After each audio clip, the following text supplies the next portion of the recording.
안녕하세요. 이번에는 갑자기 법을 가져왔는데 우리 스프링쿨러 헤드의 설치 제외 장소에 대해서 한번 공부를 해보려고 합니다. 이게 왜 제가 가져왔냐면 뭐 일하시는 분들은 제일 뭐 아시겠지만 결국 이 내용이 실무에서 우리가 적용할 때 좀 중요한 부분이기 때문에 한번 가져와 봤습니다. 그리고 이게 너무 슬픈 현실이지만 실제로 우리가 실무를 할 때 우리는 어떤 건축물에서 특정 소방 대상물에서 어떤 설비가 들어가야 된다 이런 건 기본값이고, 실제 우리가 문제가 된다던가 뭐 내 능력이 어떻다 이런 내용을 따질 때 현실적으로 우리가 제외를 얼마나 잘 시키느냐에 따라서 약간 능력으로 평가하는 좀 그런 게 있어요. 말도 안 된다고 생각할 수도 있겠지만 이 현업에 계신 분들은 무슨 말인지 다 이해하실 겁니다. 왜냐면 결국 제외를 할 수 있다는 건 우리가 경제성을 확보하겠다는 뜻인데, 우리가 이게 안전성이랑 잘 비교를 해서 적용을 할 수 있도록 해야겠죠.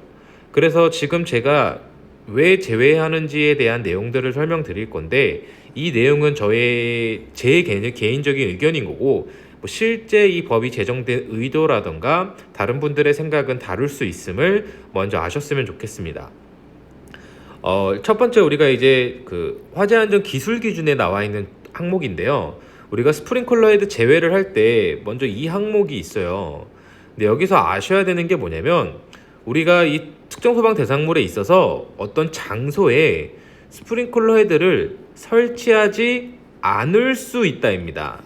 무슨 말이냐면 이 헤드의 제외라고 해서 설치하지 말라는 게 아니고, 설치를 할 수도 있고 하지 않을 수도 있는데, 이건 이제 설계자의 판단이나 허가권자가 그걸 보고 판단한다는 내용이지 무조건 제외하라는 게 절대 아니기 때문에 이 내용을 반드시 이해를 하고 계셔야 됩니다. 그럼 이제 하나씩 살펴볼게요. 뭐 영상이 짧을 수도 있고 길 수도 있고. 자, 우리가 이제 통신기기실, 전자기기실이라고 하면 실제로 요 밑에 항목과 거의 같은 항목이 됩니다. 사실 통신기기와 발전기실은 약간 차이가 있는데, 우리가 결국 여기 쓰이는 건 저압이고, 우리가 발전기실은 뭐 특고압부터 저압까지 다 쓰이게 되는데, 결국 문제는 뭐냐, 우리가 되게 좁네요 이제 보니까. 어떤 전기를 쓰게 되면 이 전기 에너지는 결국 우리가 감전이 된다는 거죠. 물론 이 통신이, 우리가 이 저압이라는 게 24V를 생각하실 수도 있지만 결국 이 안에 들어오는 그 전원 같은 경우에는 뭐 최소 결국 220V로 들어오기 때문에 결국 220V 감전되면 사람 뿅 가죠. 우리가 50V 이하를 그 안전으로 보고 있기 때문에 실질적으로 우리가 얘네는 물을 뿜었을 때, 우리가 물이라고 하면 전기가 잘 흐른다는 걸 알고 계실 거예요. 즉 우리가 감전이 된다는 거죠. 근데 실제로는 약간 차이가 있습니다. 우리가 순수한 물이라고 하는 H2O는 원래 비전도성 물체예요. 비전도성. 즉 무슨 말이냐면 원래 물은 전기가 안 흐릅니다. 뭐 아셨던 분들도 계실 거고 모르시는 분도 계실 텐데, 순수한 물은 그런데 우리가 실제 물에는 광물이 많이 녹아 있죠. 뭐 미네랄이라던가 뭐 광고 하잖아요. 이제 그런 애들이 전도성이기 때문에 실제로 전기가 흘러서 우리가 사람이 감전이 될 수 있기 때문에 문제가 된다는 거죠. 또 약간 전기 관점에서 보면 우리가 물이라고 하면 우리가 사람이 이렇게 좀 못 그려도 이해해 주시고 대충 그리겠습니다. 이렇게 있을 때 사람마다의 값이 다르지만 우리가 체내 저항이라는 게 있고, 쉽게 말하면 피부에 의한 이 표면 저항이 있어요. 우리가 얘네들을 대충 합치면 뭐 2,000옴에서 왔다 갔다 하는데, 이 저항값이 이 물에 젖으면 얘가 500옴으로 줄어들게 됩니다. 즉 저항이 줄어들었다는 건 우리가 어디선가 이제 지락사고라던가 전기가 흐르게 됐을 때 이 사람한테 원래 전기가 별로 안 흘러야 되는데 저항이 떨어져서 많이 흘러서 감전을 당할 수 있다는 거죠. 이게 일단 제일 기본적인 내용입니다. 좀 하나씩 좀 지우면서 할게요. 좁네요. 자, 그리고 그 다음 걸 보면 우리가 이제 병원의 수술실이라던가 응급처치실, 뭐 요 기타 유사한 장소를 하는데, 우리가 상식적으로 수술실이라고 하면 뭐 간단한 수술도 있겠지만 우리가 개복을 하는 수술이 있어요. 개복. 그러니까 사람 배를 절개하는 건데 우리가 당연히 오작동에 의한 문제가 발생을 할 수도 있고 정상적으로 작동하면 거기 사람이 있을 가능성이 적죠. 실제로 우리가 예를 들어 어떤 수술실에 있을 때 여기에 이렇게 사람이 누워 있다고 해볼게요. 이 사람 배를 까서 수술을 하고 있는데 진짜 만에 하나 옆에 불이 났더라도 이 불을 끄면 꺼야지 이 스프링클러 불을 끄려고 하면 이 물이 이 사람 몸속으로 들어가면 이 그 생존하기가 어렵다는 거죠. 그래서 우리가 당연히 수술실이나 응급처치실, 즉 우리가 물이 닿으면 안 되는 이 사람이 있는 경우에는 결국 스프링클러 헤드를 제외할 수 있도록 하는 것입니다. 실제로 제외하죠. 그리고 또 이게 문제가 되는 게 이거 정전기 때문에 우리가 얘가 또 그 전기가 쌓여서 실제 설치하는 그 자체만으로 해도 얘가 철이기 때문에 문제가 될 수가 있어요. 이 전기가 이렇게 또 흐를 수가 있습니다. 이건 소방에서 볼 건 아니니까. 자, 그 다음에 우리가 가장 많이 쓰이는 게 이 천장과 반자 양쪽이 불연제로로 되어 있고 요 안에 사이에 재질에 따라서 거리에 따라서 우리가 이렇게 구분을 하고 있습니다. 제가 이 내용은 따로 영상을 올렸었어요. 그래서 이제 그 영상을 보시면 좀 더 자세히 참고하실 수 있을 것 같습니다. 해석이 좀 바뀐 게 있어서 아마 제가 그 글 내용에도 뭐가 약간 다르다라고 영상과 좀 설명드린 게 있으니 그거 참조하시면 좀 더 좋을 것 같습니다. 자, 그 다음에 이제 펌프실, 물탱크실, 그리고 엘리베이터 권상기실이 있는데 이 엘리베이터 권상기실 같은 경우에는 이거 좀 싸움이 많이 나는데 이거 헤드 설치하면 정기안전공사였네요. 이거 어디서 나와서 하더라? 기억이 잘 안 나는데 거기서 이제 승인을 안 내줘요. 이 승강기 그 권상기에 물이 묻으면 이 오작동으로 인해 문제가 생길 수 있으니 이게 좀 싸움이 있습니다. 근데 그래서 승인을 받고 나서 설치하기도 하고 뭐 이게 제가 뭐가 맞다고 말씀드리기는 어렵습니다. 우리가 거기서 불이 날 가능성 vs 또는 불이 나서 받을 피해에 대한 손해와 오작동으로 인해서 엘리베이터 안에 사람이 갇힐 가능성, 문제가 될 가능성 등이 좀 충돌을 하고 있는 내용이고 그 다음에 얘기가 많이 나오는 게 펌프실과 물탱크실에 대한 싸움입니다. 물탱크실은 별 문제가 없는데요. 우리가 펌프실이 있고요. 건축에서 기계실이라고 돼 있죠. 엄밀히 따지면 펌프실과 기계실은 다른 겁니다. 펌프실은 오로지 펌프만 있는 게 펌프실이에요. 그리고 기계실은 우리가 보편적으로 펌프 옆에 뭐가 있냐면 우리가 팬도 있고요. 그 다음에 있는 게 그 보일러, 우리 컴팩트 열교환기 뭐 이런 것들이 있는데 실제로 우리가 뭐 기계실이라고 명칭돼 있을 때 펌프만 들어가더라도 우리가 이제 뭐 소방 허가권자에서 입장에서 볼 때는 얘가 기계실로 명명돼 있기 때문에 얘는 제외를 못 해준다라고 할 수도 있으니까 이런 경우에는 우리가 보통 건축사에 연락을 해서 명칭을 펌프실로 바꿔달라고 하는 경우가 있죠. 그리고 물탱크실과 펌프실이 구분되어 있는 경우도 있고 안 되어 있는 경우도 있는데 물탱크와 펌프만 있으면 제외가 가능하지만 우리가 여기에 어떤 다른 장비를 넣는 경우에는 일반적으로 제외가 불가능합니다. 그리고 제외를 왜 시키냐? 너무 상식적인 건데 우리가 물탱크만 있을 때는 불이 날 건덕지가 없죠. 뭐 전원 들어가는 거라고 해봤자 수위 조절기에 들어가는 게 단데 그 불나봤자 이 물바다잖아요. 펌프도 마찬가지입니다. 우리가 뭐 자업시 펌프를 쓰면 물이 안 들어가 있을 수도 있지만 펌프 자체에도 결국 물이 차 있는 장비이기도 하고 여기 전원에 의해서 화재가 날 가능성이 굉장히 적기 때문에 우리가 물탱크실, 펌프실 등에는 스프링클러 헤드를 제외하고 있는 것이죠.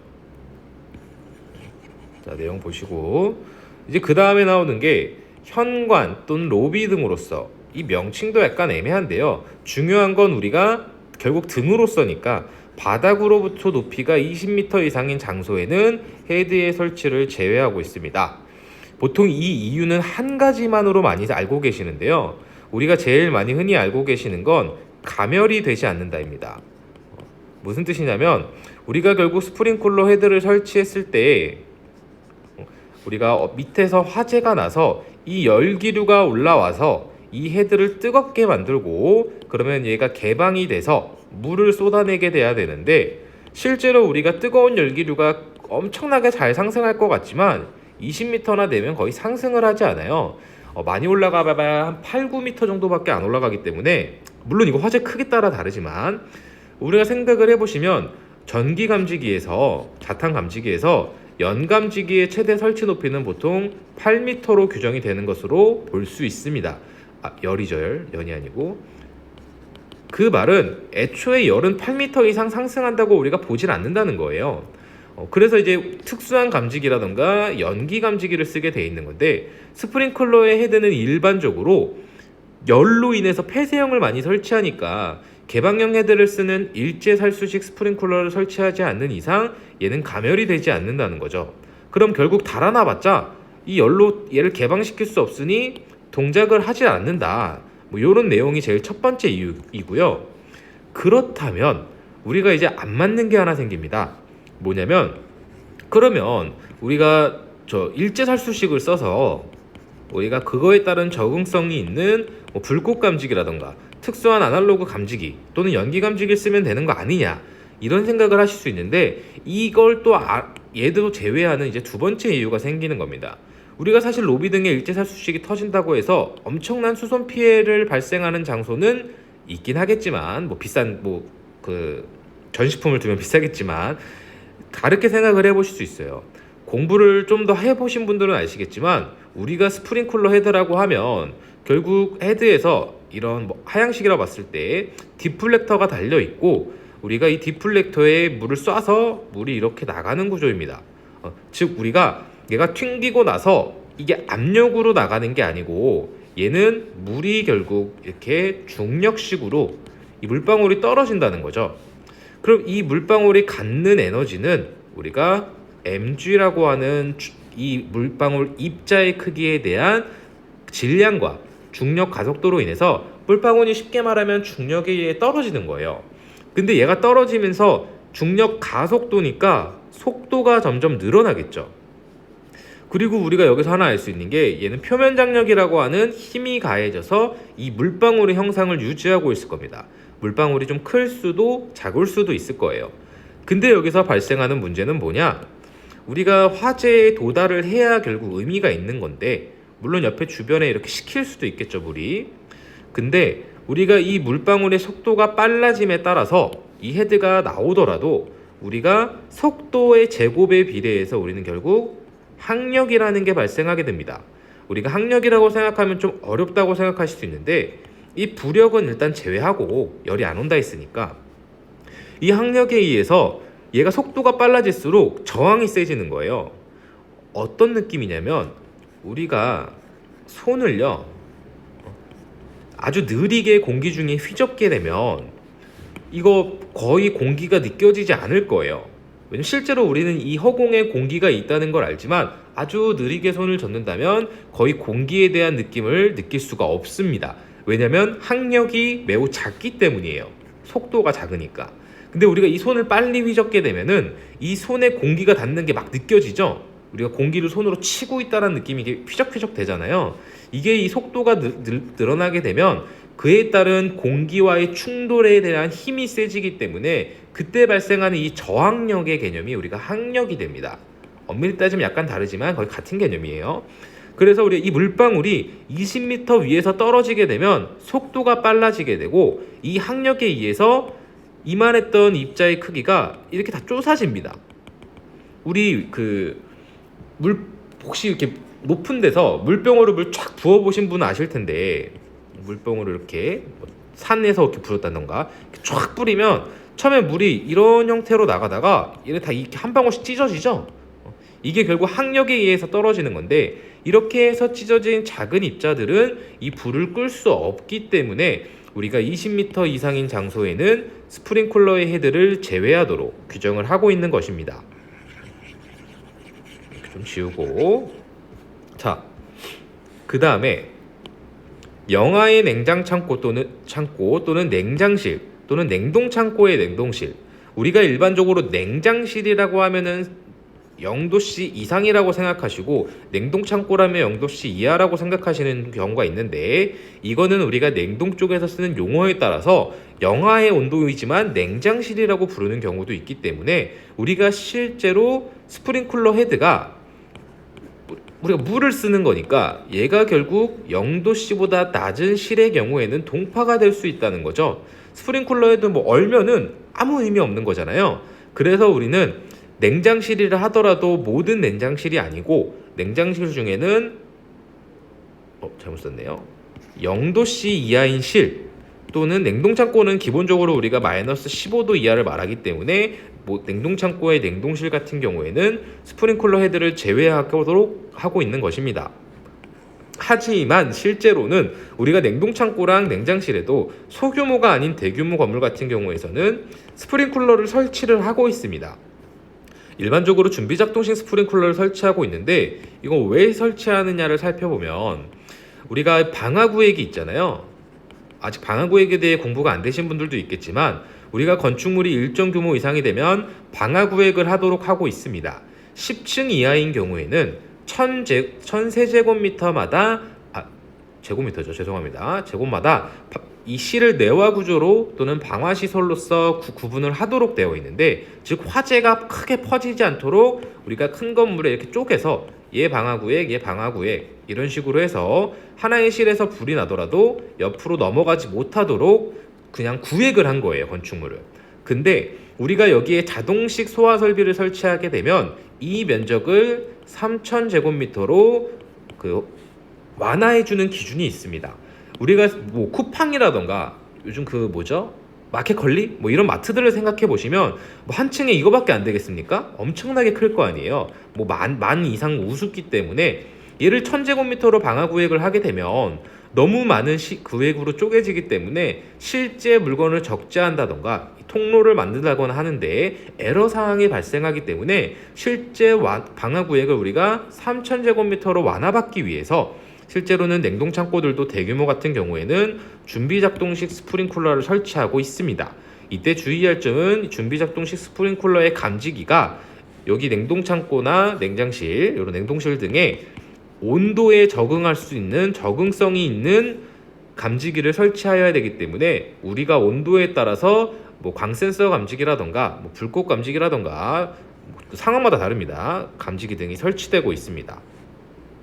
자, 그 다음에 우리가 이제 고온의 노가 설치된 장소 또는 물과 격렬하게 반응하는 물품의 저장 또는 취급 장소가 있습니다. 뭐 고온의 노가 뭔지 모르신 분도 계실 거고 뭐 물이 격렬하게 반응하는 건 다 아실 거예요. 그냥 뭐 격렬하게 반응한다는데 즉 무슨 말이냐면 물 뿌리는 게 더 재앙인 경우가 있다는 거예요. 더 큰 사고로 이어진다는 거죠. 고온의 노가 뭐냐면 아주 쉽게 생각하면 우리 철 녹이는 데 있죠. 용광로라 그러잖아요. 용광로. 그런 이제 고온의 노가 우리가 뭐 전기노든 용해로든 다양한 종류가 있지만 일반적으로 노는 되게 고온이기 때문에 우리가 물이라고 하면은 일반적으로 100도씨에서 끓는다는 걸 모두 알고 계실 겁니다. 근데 100도씨 물이 우리가 물이라는 게 예를 들어서 0도씨에서 차근차근 100도씨로 가는 게 아니고 이게 완전히 뭐 한 번에 1000도씨짜리랑 만났다 하면은 우리가 냄비에서 물이 들어있을 때는 우리가 불로 이렇게 지졌을 때 얘가 점점 100도가 넘어서 물이 증발하게 되지만 얘가 만약 냄비가 한 번에 1000도가 되면 이 물이 한 번에 팍 증발을 해서 이게 폭발이 될 거예요. 우리가 이걸 수증기 폭발이라 그러죠. 비슷한 개념으로 이해하시려면 어떤 게 있냐? 우리가 이런 냄비에 기름을 끓이고 있다가 튀김을 하다가 여기다 물 부으면 폭발한다는 걸 다 알고 계실 거예요. 왜냐면 이 기름은 우리가 100도보다 훨씬 높은 온도인 뭐 200도라던가 300도까지 온도가 올라갈 수 있기 때문에 여기다 물을 붓는 순간 그 물이 한 번에 증발을 하면서 부피가 커져서 폭발로 이어지게 되는 거죠. 그래서 우리가 굉장히 고온을 사용하는 장소에서는 물은 사용하면은 큰일 나기 때문에 사고로 이어질 수 있기 때문에 스프링클러 헤드의 설치를 제외할 수 있도록 하고 있는 것입니다. 그 다음에 이제 이렇게 묶여 있는 조항인데 불연 재료로 된 특정 소방 대상물 또는 그 부분으로서 다음 어느 하나에 해당하는 장소다.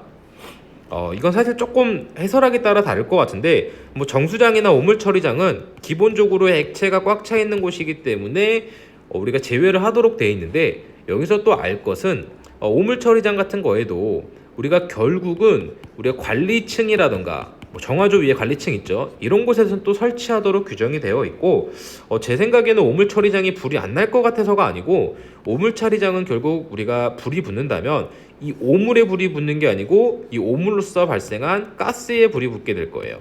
그럼 가스에 불이 붙게 되면 결국 우리가 폭발이기 때문에 스프링클러 별 의미가 없는 거죠. 저는 그렇게 생각하는데, 아니면 이 오물 처리장의 정의가 제가 생각하는 것과 달라서 화재 위험이 아예 없는 장소라서 이렇게 규정을 하고 있을 것 같기도 한데, 저는 폭발의 위험은 있다고 생각을 하고 있습니다. 네, 팔프 공장의 작업장, 음료수 공장의 세정도는 충전하는 작업장이라 되어 있는데, 얘가 지금 화재 위험이 없어서 그렇다고 써 있는 것 같은데, 저는 이게 결국 공장의 공정에 따라서 좀 달라질 수 있다고 생각을 해서 이 조항이 왜 들어왔는지는 솔직히 명확하게 모르겠습니다. 제가 해당되는 걸 설계해 본 적이 없기 때문에 이건 좀 여러분이 그냥 생각하셨으면 좋겠습니다. 죄송합니다. 그 다음에 우리가 불연성의 금속, 석재, 물론 금속도 엄청난 고온에서는 불이 붙지만 기본적으로 여긴 불연성이라고 써 있기 때문에 우리가 금속과 생각하면 철이랑 우리 돌이랑 불 안 붙죠?